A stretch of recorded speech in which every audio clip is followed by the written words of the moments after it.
Bab 18. Iya dong, Ratna sayang, hanya kamu kok yang ada di hatinya, Mas. Mana mungkin Mas suka benar sama si Anissa yang jelek itu. Wanita seperti si Anissa itu bukanlah tipenya Mas. Udah penampilannya katro, pakai kacamatanya aja tebalnya sampai 5 cm. Ucap Mas Bagas. Rupanya yang ada di pangkuannya Mas Bagas adalah Ratna, bukan klien istimewa seperti ucapannya Mirna. Mendapati kenyataan ini, hatiku begitu hancur, walaupun aku telah menaruh curiga kepada mereka berdua. Kamu tenang aja ya sayang, Mas gak akan mungkin berpaling darimu. Justru sebaliknya, setelah Mas berhasil menikahi si Anissa, Mas akan membuat dia sengsara. Akan kubuat hidupnya seperti sedang berasa di dalam neraka. Mas tidak akan pernah sekalipun menyentuhnya. Imbuh Mas Raka. Imbuh Mas Bagas. Namun, ucapan yang keluar dari mulutnya Mas Bagas membuat aku shock. Aku hampir saja menjatuhkan handphone, saking kagetnya. Aku membekap mulutku supaya tidak bersuara. Aku tidak ingin kalau sampai mereka tahu. Aku berada di depan pintu yang ketahuan sedang memvideo mereka. Hahaha, Mas bisa aja. Betul Mas, gituin aja si Anissa. Biar dia tahu rasa. Ratna mengamini ucapan Mas Bagas. Bahkan, ia sampai tertawa begitu lepas. Iya dong sayang, si Anissa memang harus digituin. Tidak selamanya uang dapat membeli segalanya, termasuk cintanya. Mas, sahut Mas Bagas lagi. Betul Mas, yang penting kita sebentar lagi akan mendapatkan apa yang kita mau. Setelah kamu berhasil menikahi si Anissa, kamu kuras harta benda papanya. Kamu ganti semuanya dengan atas nama kamu, cerocos Ratna. Iya sayang, iya. Kamu tenang aja, semua skenariomu Mas sudah hafal di luar kepala. Mas Bagas menyahuti ucapan Ratna, sembari tangannya tidak diam. Menggasak semua aset yang ada di tubuh Ratna. Setelah berkata seperti itu, mereka pun tertawa bersama. Seolah apa yang sedang mereka bicarakan adalah lelucon semata. Mereka sepertinya sangat menikmati dengan apa yang sedang mereka bahas. Ternyata mereka berdua merupakan pasangan kekasih yang dengan sengaja melakukan hal ini. Demi untuk menggerogoti harta papaku. Dasar sahabat dan pacar benalu. Seenaknya saja kalian ingin hidup enak tanpa mau bersusah payah. Kalian pikir dengan melakukan jalan pintas kalian akan hidup bahagia? Geramku. Jujur ya Mas, aku tuh sebenarnya takut kalau kamu bakal jatuh cinta sama si Anissa. Sebab si Anissa itu sebenarnya cantik, namun ia tidak pandai merawat diri. Ratna berbicara kepada Mas Bagas. Ratna mengungkapkan semua isi hatinya kepada kekasihnya itu. Rupanya ia memiliki ketakutan jika Mas Bagas akan jatuh hati padaku. Tidak bakalan lah sayang, Mas mau nikahin si Anissa juga buat nyenengin kamu. Jika nanti Mas jadi nikah sama dia, otomatis Mas bakal jadi menantunya Pak Samsul. Setelah itu, Mas akan minta sama Anissa supaya papanya naikin jabatan lagi. Terang Mas Bagas. Syukur-syukur kalau nanti Mas bisa dikasih wewenang buat memimpin perusahaan. Itu adalah impian Mas selama ini sayang. Setelah semuanya terpenuhi, Mas akan lebih gampang buat menguasai semua harta keluarganya. Imbuh Mas Bagas lagi. Iya sih Mas, cuma aku khawatir saja kalau sampai kamu kebablasan cinta sama dia, ujar Ratna lagi. Kamu tenang saja, jangan khawatir. Cintaku hanya terpatri untukmu, ungkap Mas Bagas setelah bercerita panjang lebar. Ia merangkai skenario di dalam hayalannya. Semua ucapannya membuat hatiku terluka saat mendengarnya. Oke deh Mas, kalau memang seperti itu aku setuju saja. Dengan semua keputusanmu itu, silahkan Mas menikahi Anissa, aku merestuinya. Ratna akhirnya menyetujui dengan keputusan Mas Bagas tersebut.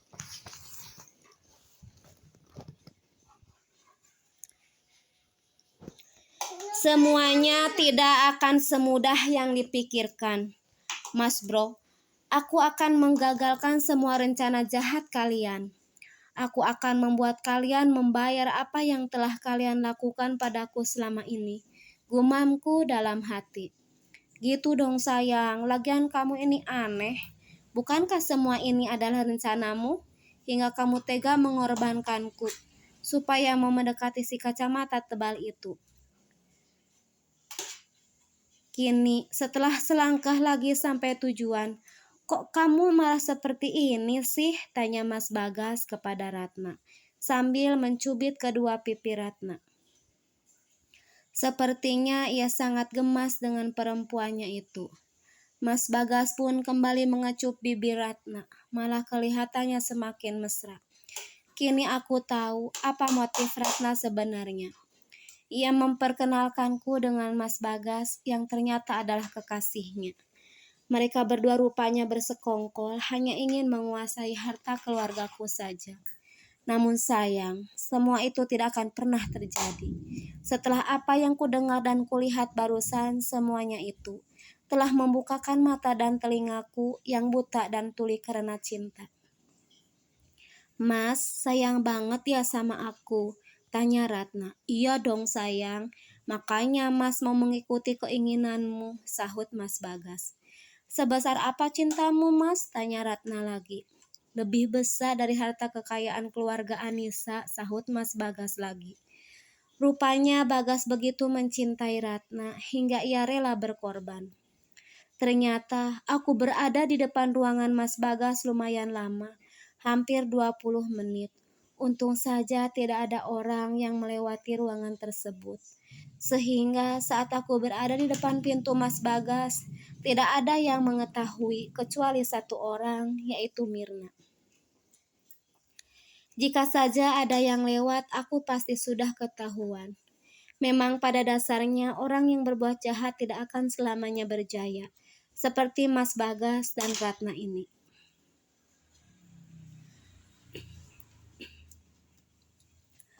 Dengan kecerobohan mereka berdua saat tidak menutup pintu dengan benar, membuatku menjadi tahu dengan kebusukan mereka berdua. Kecerobohan mereka kini membuatku menjadi memiliki barang bukti atas ketidaksetiaan calon suamiku beserta temanku itu. Aku sangat bersyukur karena sebelum semuanya terjadi, aku telah dibukakan mata telingaku. Ada manfaatnya juga. Aku tidak menelepon Mirna terlebih dulu, sebelum aku akan datang ke kantor. Jika tadi aku meneleponnya, pasti semua ini tidak akan pernah aku saksikan dan aku tidak mengetahui semuanya. Aku pun tidak akan memiliki bukti atas semua perbuatan mereka. Lihat saja Mas, apa yang bisa aku lakukan sama kalian berdua.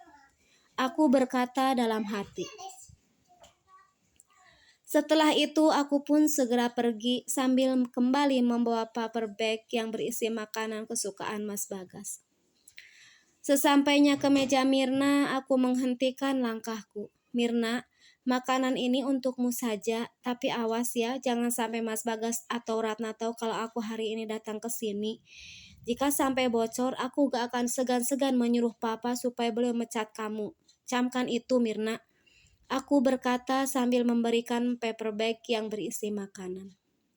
Untung saja ruangan Mas Bagas dan Mirna berada di pojok dan terpencil. Jadi lumayan jauh dari tempat karyawan yang lain. Makanan yang aku beli buat Mas Bagas pun aku pakai buat menyogok dan mengancam Mirna. Supaya ia tidak bilang sama siapapun kalau aku datang ke kantor. Baik Bu, ucapnya. Mirna pun menerima paper bag dariku dengan tangan gemetar. Rupanya ia takut dengan ancamanku, sehingga Mirna menyetujui apa yang aku minta. Setelah itu, aku bergegas pergi dari kantor tersebut. Pak Danu, ada yang mesti saya bicarakan dengan Bapak, kataku. Setelah sampai di kantor pusat Papa dan menemui Pak Danu merupakan orang kepercayaannya Papa. Atas bahasa kerennya, tangan kanan Papa. Ada apa Nunisa? Tanya Pak Danu. Jadi begini Pak, saya sedang butuh bantuan dari Bapak untuk melancarkan rencana saya. Tapi saya minta supaya Papa jangan sampai tahu punyaku kepada Pak Danu. Rencana apa Non? Bapak jadi takut, apalagi Pak Samsul tidak boleh tahu. Pak Danu bertanya padaku tentang rencanaku itu. Aku pun memberitahu Pak Danu sedetail mungkin semua yang menjadi rencanaku. Pak Danu mendengarkan sambil manggut-manggut tanda mengerti. Setelah aku beritahu semuanya, Pak Danu pun menyetujui rencanaku dan akan membantuku.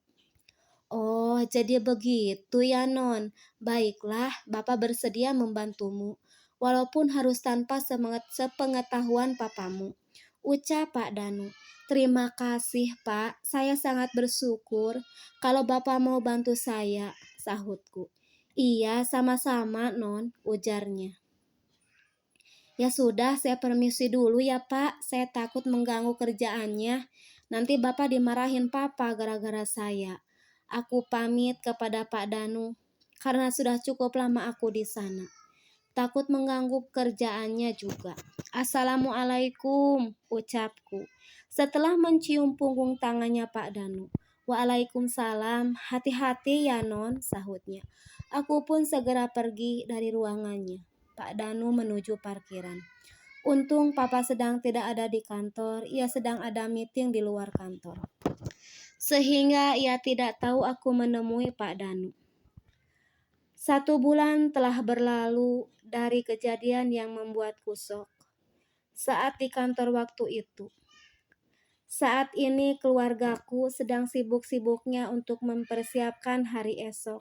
Hari di mana acara sakral yang dilakukan yaitu acara pernikahanku dengan Mas Bagas. Sanak saudara dan handai taulan pun datang untuk menyaksikanku menjadi seorang pengantin. Dari semenjak seminggu ini aku dipingit. Aku tidak diperbolehkan kemana-mana, hanya berdiam diri di rumah. Aku pun turun dan melangkah dengan anggun untuk menuju tempat ijab kabul. Di sana sudah terdapat Mas Bagas beserta keluarganya berada. Begitupun dengan keluargaku serta para tamu undangan yang meliputi para koleganya Papa. Masya Allah, cantiknya. Aku mendengar mereka memuji kecantikanku. Semua merasa terpukau karena aku tidak lagi menggunakan kacamata tebal seperti biasa. Anissa, apa benar kamu ini Anissa? Ratna bertanya kepadaku. Ia pun seperti tidak mengenaliku. Iya Ratna, aku ini Anissa, temanmu. Masa iya kamu gak ngenalin aku? Padahal kita kan udah sahabatan sejak SMP, kataku. Aku menghentikan langkahku di hadapan Ratna dan menjawab pertanyaan darinya. Setelah itu aku kembali berjalan untuk menghampiri tempat ijab kabul tersebut.